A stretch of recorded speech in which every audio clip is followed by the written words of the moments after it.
A'udzubillahi minasyaitonirrajim. Bismillahirrahmanirrahim. Alhamdulillahirabbil alamin. Wassalatu wassalamu ala asyrafil anbiya wal mursalin sayyidina Muhammad wa ala alihi washabbihi ajmain. Subhanaka la ilma lana illa ma 'allamtana innaka antal alimul hakim. Qala rabbi shrah li sadri wa yassir li amri wahlul 'uqdatam min lisani yafqahu qawli. Bismillahirrahmanirrahim. Ya, hari ini adalah siri kedua untuk sirah kita. Sirah kita ada 10 siri. Dan hari ini insyaAllah kita akan masuk ke siri kedua lah. Untuk siri kedua, kita akan cerita tentang daripada kelahiran Nabi SAW sampai penurunan wahyu dan pengajaran daripada penurunan wahyu, insyaAllah ta'ala. Okay, kita tahu masa siri pertama saya dah cerita tentang silsilah Nabi SAW. Silsilah Nabi SAW terbagi pada 3. Yang pertama, daripada Nabi SAW sampai Adnan, moyang dia ke-21. Ini adalah silsilah yang disepakati oleh semua para ulama. Yang kedua, daripada Adnan sampai Nabi Ibrahim. Silsilah ni daripada Adnan sampai Nabi Ibrahim, ulama berselisih. Adakah ada orang tahu antara Adnan sampai Nabi Ibrahim? Adakah ada orang tahu bin dia sampai bin moyang dia, nenek moyang dia? So, ada ulama cakap kami tak tahu. Ada ulama cakap lagi lain cakap kami tahu. Dan dia cakaplah bin siapa dia senaraikanlah. Dan silsilah ketiga daripada Nabi Ibrahim sampai ke Nabi Adam. So Nabi Adam memang ulama silsilah juga berselisih juga. Adakah mereka tahu siapa antara Nabi Ibrahim sampai Nabi Adam? Tapi yang paling tepat macam yang saya cakap adalah pendapat majoriti ulama, iaitu mereka tidak tahulah antara Nabi Ibrahim sampai Nabi Adam. Tapi yang pasti Nabi Ibrahim ni adalah anak Nabi Adam, sebab kita ni semua manusia yang ada di muka bumi ni sekarang sekarang adalah anak Adam lah. Nabi bersabda, antum banu Adam wa Adam min turab, semuanya kalian adalah anak Adam dan Adam daripada tanah. So untuk sesi kali ini kita akan mula dengan kelahiran Nabi SAW. Sebelum kita masuk ke kelahiran Nabi SAW, saya nak cerita tentang kota Mekah. Sebab masa sesi pertama saya cerita tentang Nabi Ismail dan Nabi Siti Hajar. Allah perintahkan Nabi Ibrahim suruh tinggalkan anak dengan isteri dia dekat Mekah. So, mungkin satu soalan timbul, apa kelebihan Mekah ataupun apa istimewa Mekah? Ulama khilaf sebenarnya. Untuk siapa-siapa yang tak tahu, ulama khilaf mana lagi mulia ataupun mana lagi mulia atau mana lagi baik, Mekah ke Madinah, mana lagi mulia? Majoriti ulama cakap Mekah lebih mulia. Tapi sebahagian ulama, contoh Umar Khattab, contoh lain Imam Malik sendiri, Imam Malik bin Anas, ketua mazhab, pengasas mazhab Maliki, dia cakap Madinah lebih utama ataupun lebih baik daripada kota Mekah. Tapi yang paling tepat adalah pendapat majoriti ulama yang kota Mekah ni lebih mulia daripada kota Madinah. Ada beberapa hujah ataupun dalil daripada Al-Quran ataupun daripada As-Sunnah yang lebih jelas daripada As-Sunnah yang menunjukkan yang menunjukkan kota Mekah adalah lebih mulia daripada kota Madinah. Masa Nabi berhijrah, sebelum Nabi dah keluar daripada daerah Mekah tu, Nabi ni pandang belakang dan tengok kat Mekah. Lepas tu Nabi cakap apa? Hadis ni riwayat Imam Tirmizi daripada Abdullah bin Adi bin Hamra. Nabi bersabda, wallahi innaki la khairu ardillah wa ahabbu ardillah ila Allah walaula anni ukhrijtu minki ma kharajtu. Demi Allah, engkau, iaitu Mekah, engkau adalah sebaik-baik tanah Allah dan tanah Allah yang paling Allah sayang. Kalaulah aku ni tidak dihalau oleh kaum aku, nescaya aku tak akan berhijrah daripada kau, wahai Mekah. Macam itulah. So dalam hadis lain Imam Bukhari daripada Abu Hurairah, daripada Ibn Abbas, hadis Ibn Abbas, Nabi bersabda masa Hajjatul Wada', masa Hajjatul Wada'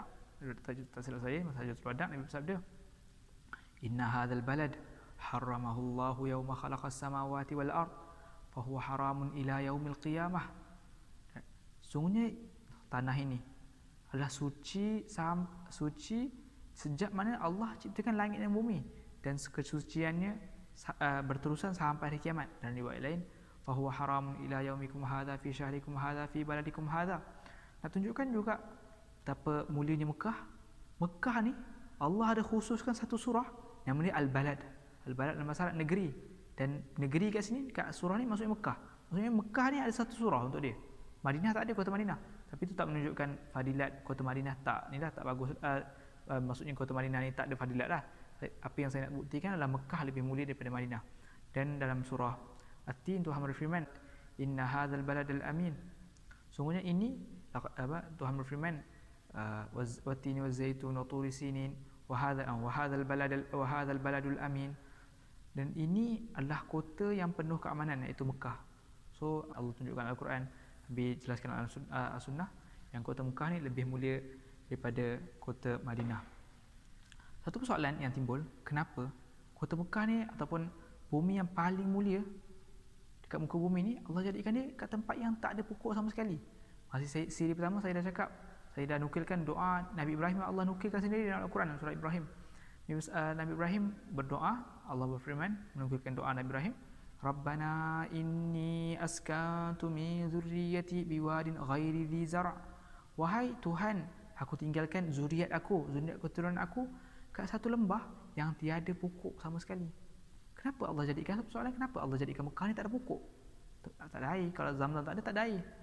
So ulama pun ulama bincang-bincang, dia kata Allah tak jadikan pokok, dia padang pasir kuning semua dengan batu-bata lah dekat Mekah ni, batu-batu, bukit-bukit batu-bata.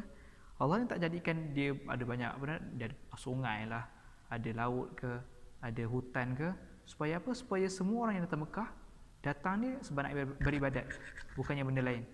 So Allah nak kita datang Mekah bila buat umrah ataupun pergi haji, Allah nak kita beribadat. Dan kalau contoh Mekah ni macam negara-negara Balkan, macam Serbia, macam Bosnia, macam Turki, dia punya alam sebenarnya sangat-sangat cantik. Kita akan lalai daripada menyembah Allah lah bila kita sampai kat tanah suci ni. Tu antara jawapan dia lah yang ulama cakap. Okey, kita masuk kepada kelahiran Nabi SAW. Nabi ni lahir hari Isnin. Nabi pernah ditanya, kenapa kita ni disunatkan untuk puasa hari Isnin? Dalam hadis riwayat Imam Muslim daripada Abi Qatadah Al-Ansari, Nabi ditanya, wasu'ila an saumi yaumil itsnain. Nabi bersabda, dzaka yaumun wulidtu fihi wa unzila alayya fihi. Sungguhnya hari Isnin ni disunatkan puasa sebab hari ni aku dilahirkan, dan hari ini juga aku diturunkan wahyu. Hari Isnin Nabi dilahirkan, dan hari Isnin juga Allah turunkan wahyu kepada Nabi dengan perantaraan Jibril. Ulama khilaf bila Nabi lahir, tarikh Nabi lahir itulah. Sebagian ulama cakap 9 Rabiul Awal, sebagian lain dia cakap 12 Rabiul Awal. Dan 12 Rabiul Awal ni yang paling popular dekat Malaysia lah, sebab tu 12 Rabiul Awal kebanyakan negeri dekat Malaysia akan sambut perayaan Maulidur Rasul.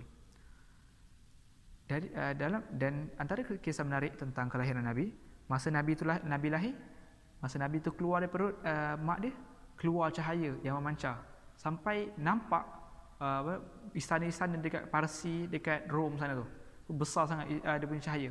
Tu antara yang kisah yang betul lah, bukan dongeng. Dia ada sangat-sangat banyak lah kisah dongeng orang cerita tentang bila mana Nabi lahir. Ada orang kata bila Nabi lahir, api yang kaum Majusi atau orang Parsi ni sembah 1000 tahun tak pernah padam, bila Nabi lahir terpadam. Tapi ni semua saya ceritakan yang selepas ni semua kisah dongeng. Dia cakap gitu, api yang tak pernah 1000 tahun tak pernah padam. Ada orang cerita lain, bila mana Nabi lahir 14 tiang dekat istana Parsi jatuh. So semua ni kisah dongeng lah. Bagi saya tak perlu kita cerita kisah-kisah dongeng. Nabi ni dah lahir dah, dan Nabi dah sampaikan risalah dah. So kita ambil apa yang cerita sahih, dan cerita dongeng tu kita tinggalkan lah. Dan kita masuk pada peristiwa-peristiwa yang berlaku sebelum kenabian. Yang pertama, bila Nabi lahir, adat orang Arab, dia akan disusukan oleh ibu susuan.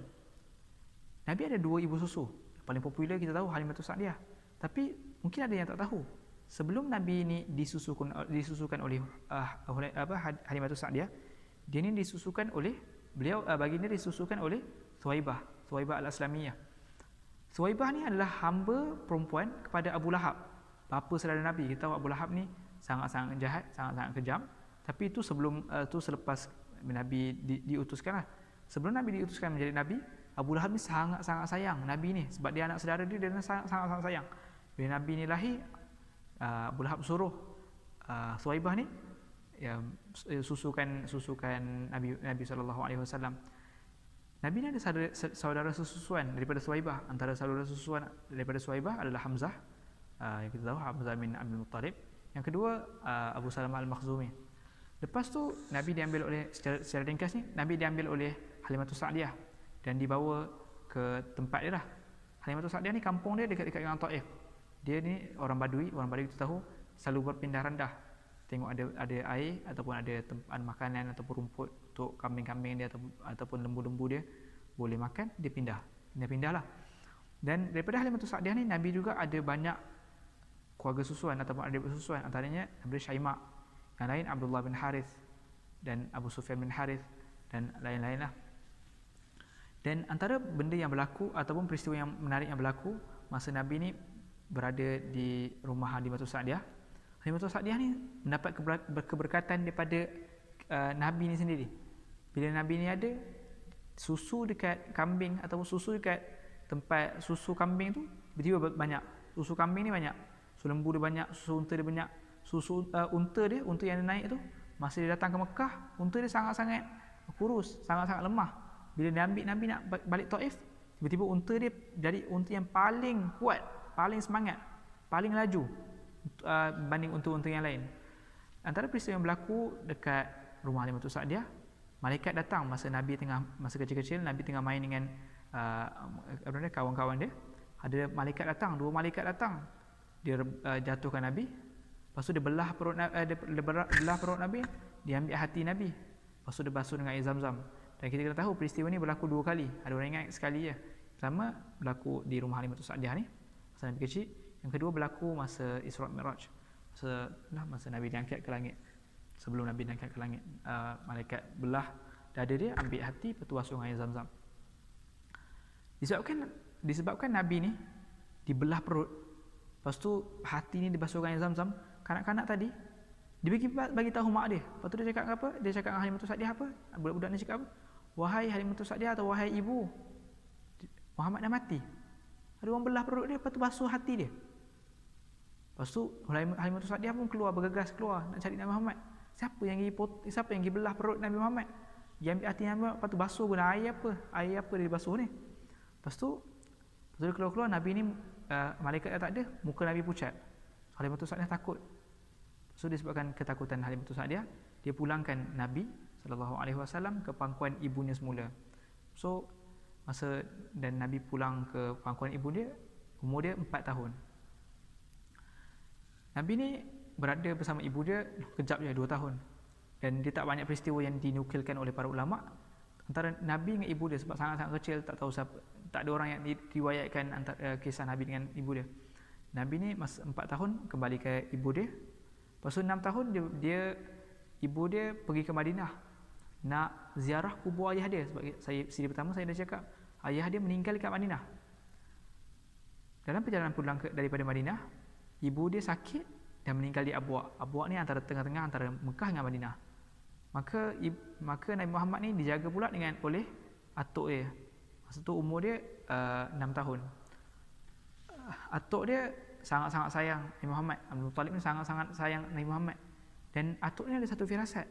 Firasat dia yang cucu dia ni akan jadi orang yang sangat-sangat terkenal. Dan benarlah firasat Abdul Muttalib ni.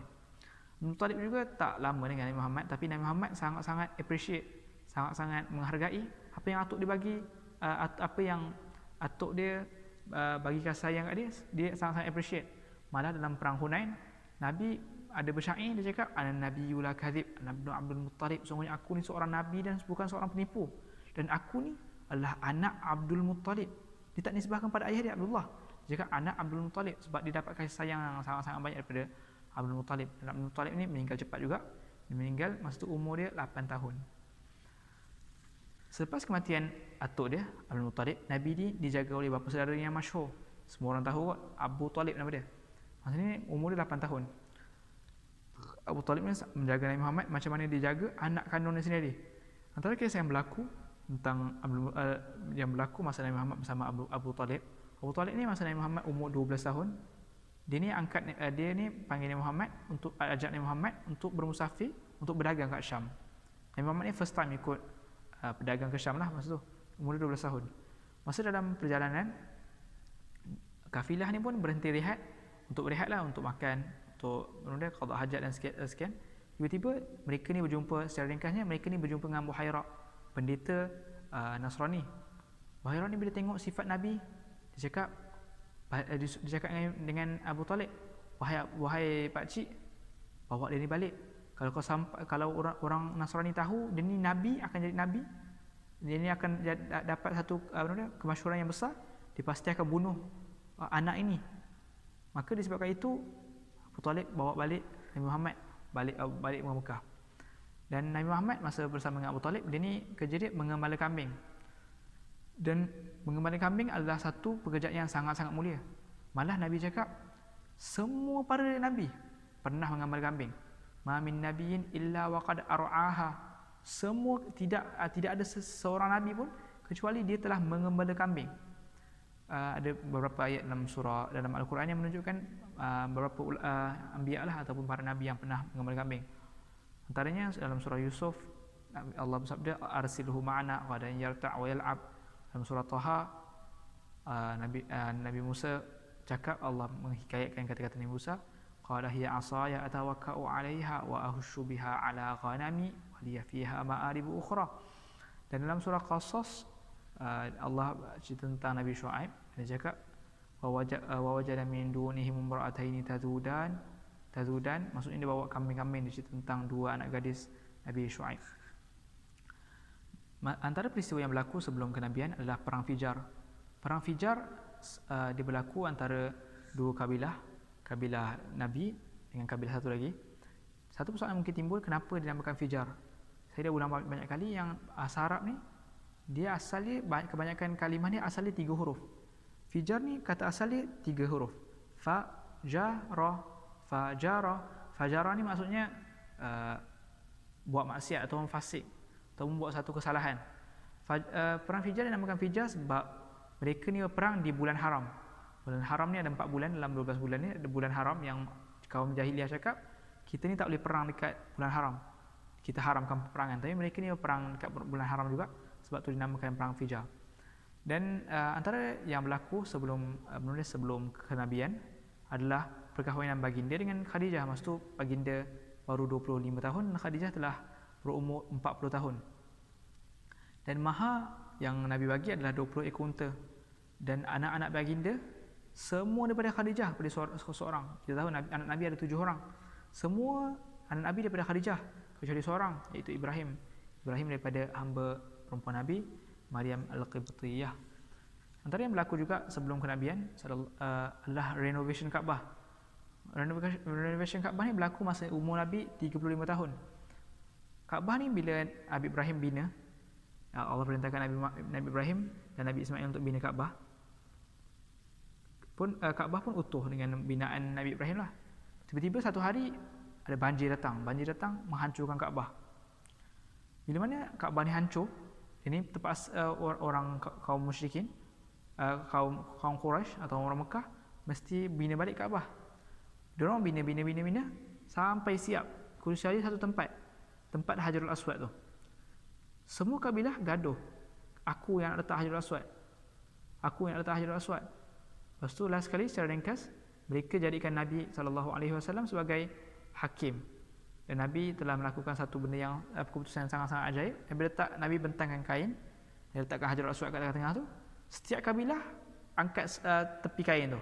So semua orang dapat dia punya bahagian. Maka orang lain pun tak gaduh. Dan peletakan Hajarul Aswad tu dilakukan oleh Nabi sendiri, Nabi SAW sendiri, dengan persetujuan semua orang. Dan pertumbuhan darah dapat dielakkan dengan kebijaksanaan Nabi itulah.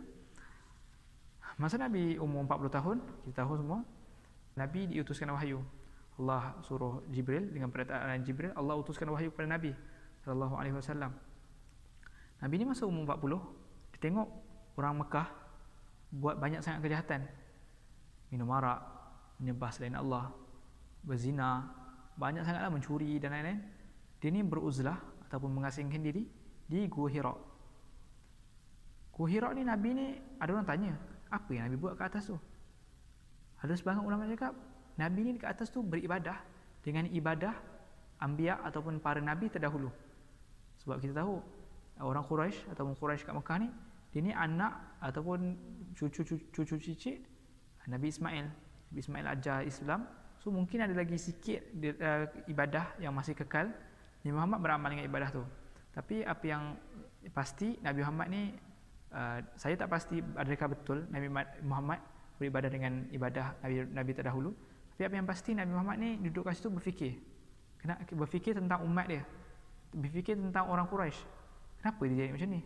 Dia tengok langit, betul ke langit yang besar ni berhala yang patung ni, berhala yang batu ni buat? Dia fikir benda tu lah, fikir tentang tentang ketuhanan dan lain-lain lah. Maka Nabi beruzlah lama, kadang-kadang sampai sebulan Nabi beruzlah. Dan Khadijah akan sediakan bekalan untuk Nabi sebelum Nabi panjat Gua Hira lah, masuk ke Gua Hira untuk beruzlah. Wahyu pertama Nabi adalah mimpi. Tu yang kita kena tahu, bukannya Jibril datang. First kali mimpi.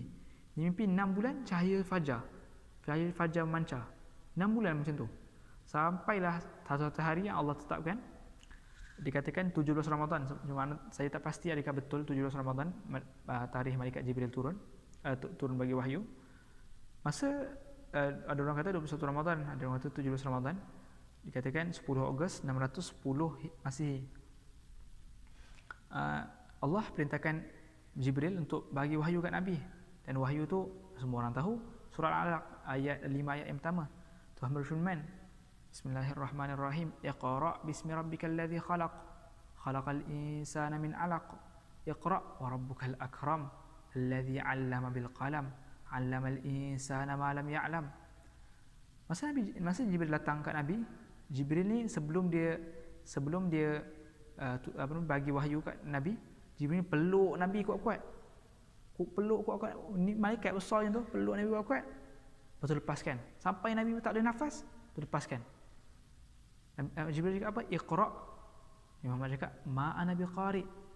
Muhammad ni buta huruf. Sebab orang dulu buta huruf, kita tahu orang dulu buta huruf ni bukan satu kecacatan. Sebab orang yang tahu membaca dan menulis sangat-sangat sikit. Antaranya Umar Al-Khattab. Masa zaman jahiliah sangat-sangat sikit orang yang tahu membaca dan menulis. So buta huruf ni bukan satu kecacatan untuk seseorang. Jibril cakap dengan Nabi Muhammad, Iqra', bacalah. Nabi Muhammad cakap, aku ni tak tahu baca. Ma'ana biqari'.